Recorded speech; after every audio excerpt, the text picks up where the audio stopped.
आपल्या चॅनलवर सगळ्यांचं मनापासून स्वागत आहे। यावर्षी 2026मध्ये शुक्रवारी 28 ऑगस्टला रक्षाबंधन आलेले आहे। आपल्याला शुक्रवारी रक्षाबंधन हे साजरे करायचे आहे। पण बघा, बऱ्याच वेळेला रक्षाबंधन दिवशी राहुकाळ किंवा भद्राकाळ असतो आणि असा हा राहुकाळ किंवा भद्राकाळ रक्षाबंधन साजरे करण्यासाठी अशुभ समजला जातो।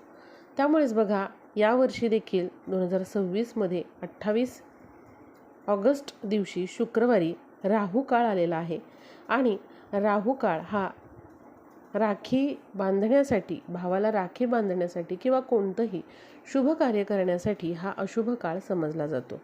त्यामुळेच या 2 तासांच्या काळामध्ये आपल्याला भावाला राखी बांधायची नाही आहे किंवा कोणतंही शुभ कार्य या दिवशी या 2 तासाच्या राहुकाळामध्ये आपल्याला करायचं नाही आहे। तर तो राहुकाळ कोणता आहे हे मी तुम्हाला सांगणार आहे। त्याचबरोबर राखी बांधण्याचा शुभ मुहूर्त जो आहे ते देखील मी तुम्हाला सांगणार आहे। आणि राखी बांधत असताना बहिणीने हा मंत्र अवश्य बोलायचा आहे। हा मंत्र आपल्याला उच्चारायचा आहे। बघा, ज्या त्या तिथीचं, ज्या त्या सणाचं आपल्या ज्योतिषशास्त्रामध्ये, हिंदू धर्मशास्त्रामध्ये विशेष महत्त्व आहे। त्यामुळेच विविध मंत्र उच्चारण केल्याने त्याचे प्रभाव हे सकारात्मक पडत असतात। त्यामुळे बघा, उद्या प्रत्येक बहिणीने भावाला राखी बांधत असताना हा मंत्र उच्चारायचा आहे। तो मंत्र देखील मी तुम्हाला सांगणार आहे। रक्षाबंधन हा दिवस भाऊ आणि बहिणीच्या गोड नात्याचा असा दिवस आहे। या दिवशी प्रत्येक बहीण आपल्या भावाच्या मनगटावर रक्षासूत्र बांधत असते आणि आपल्या भावाच्या रक्षणासाठी प्रार्थना करत असते। राखी म्हणजे अर्थातच ते रक्षासूत्र असते। आपल्या भावाला कोणत्याच प्रकारच्या कामामध्ये अपयश येऊ नये, त्याचबरोबर जे काम आपल्या भावाने हाती घेतलेलं आहे त्या कामामध्ये आपल्या भावाला नेहमी यश प्राप्त व्हावे आणि कोणतेही संकट आपल्या भावावर येऊ नये, आपल्या भावाची सुटका प्रत्येक अडचणीमधून, प्रत्येक विघ्नामधून व्हावी, त्याचबरोबर आपल्या भावाची दिवसेंदिवस प्रगती व्हावी, त्याला चांगलं आरोग्य आणि आयुष्य लाभावं, यासाठी प्रत्येक बहीण आपल्या भावाला राखी म्हणजेच रक्षासूत्र बांधत असते। श्रावण महिन्यातील पौर्णिमेच्या दिवशी रक्षाबंधन साजरे केले जाते। आता यावर्षी 2026मध्ये 28 ऑगस्टला शुक्रवारी रक्षाबंधन आहे आणि रक्षाबंधनाचा शुभ काळ मी तुम्हाला आता सांगते। लक्षात घ्या, 27 ऑगस्टला गुरुवारीच पौर्णिमा तिथी सुरू होत आहे।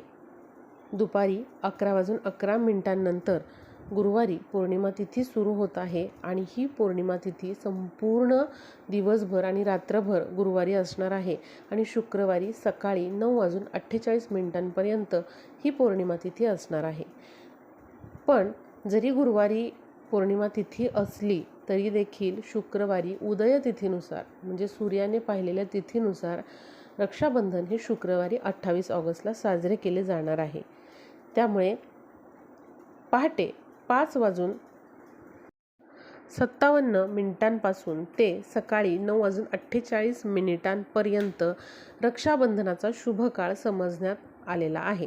त्यामुळे या शुभ काळामध्ये म्हणजेच शुक्रवारी पहाटे 5:57 ते सकाळी 9:48 जो कालावधी आहे तो शुभ आहे। त्यामुळे या कालावधीमध्ये तुम्ही रक्षाबंधन साजरे करू शकता, भावाला राखी ही बांधू शकता आणि 9:48 पौर्णिमा तिथी असणार आहे आणि 9:48 नंतर ही पौर्णिमा तिथी संपणार आहे। त्यामुळे हा शुभ काळ हा समजण्यात आलेला आहे।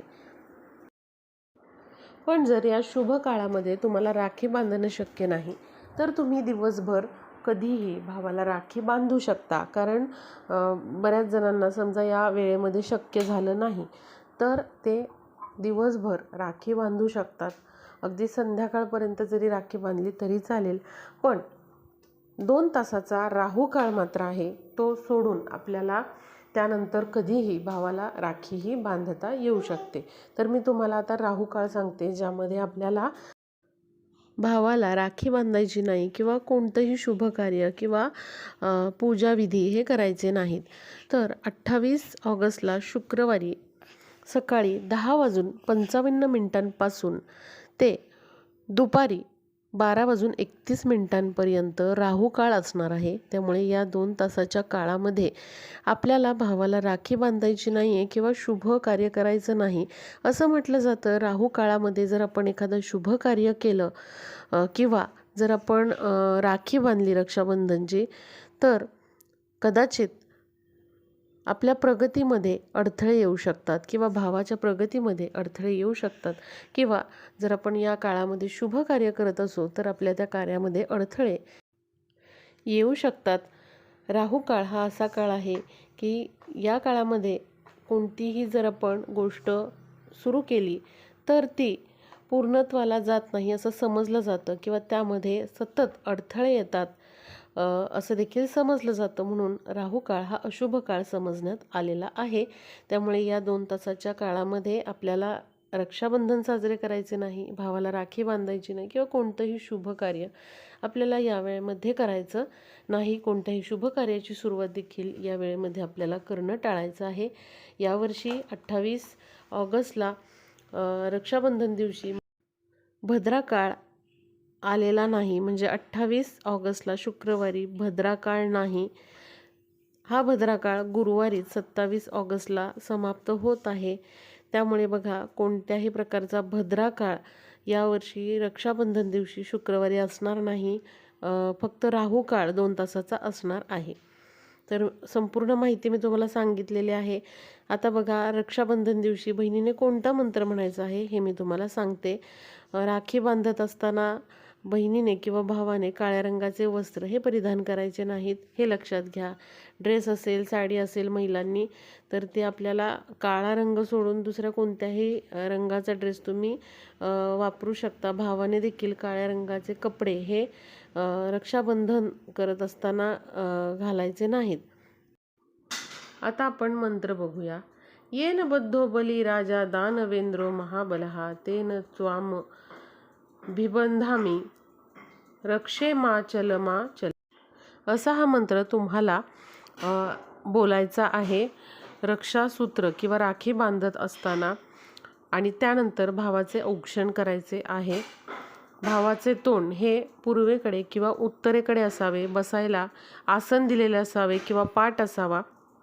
डिरेक्टली जमिनीवरती आपल्याला बसायचं नाही किंवा भावाने बसायचं नाही. तोंड हे पूर्वेकडे किंवा उत्तरेकडे असावं, दक्षिणेकडे असू नये. त्याचबरोबर आपल्याला भावाला कुंकवाने तिलक ओढून घ्यायचे आहे आणि त्यावरती अखंड अक्षत ह्या लावायच्या आहेत आणि त्यानंतर हा मंत्र आपल्याला बोलायचा आहे. औक्षण झाल्यानंतर भावाला गोड मिठाई खाऊ घालायची आहे. भावाने देखील बहिणीला ओवाळणी ठेवायची आहे. कितीही तुम्ही महागडे गिफ्ट तुमच्या बहिणीला दिलेले असेल, भेटवस्तू दिलेली असेल, तरी देखील ताटामध्ये 1 रुपयाचं नाणं किंवा काहीतरी आपल्याला ताटामध्ये ठेवायचं आहे. 21 रुपये किंवा 51 रुपये, अगदी 1 रुपयाचं नाणं ठेवलं तरीही चालेल. ओवाळणीचं ताट जे आहे तर ते आपल्याला मोकळं ठेवायचं नाही. तर सगळ्यांना हे समजलं असेल मंत्र कोणता म्हणायचा आहे, त्याचबरोबर कोणत्या शुभ काळामध्ये आपल्याला राखी बांधायची आहे, राहू काळ कोणता आहे ज्यामध्ये आपल्याला राखी बांधायची नाही. 2 तासाचा राहू काळ असणार आहे 28 ऑगस्टला शुक्रवारी. त्यामुळे बघा, या गोष्टी सगळ्यांनी लक्षात घ्या.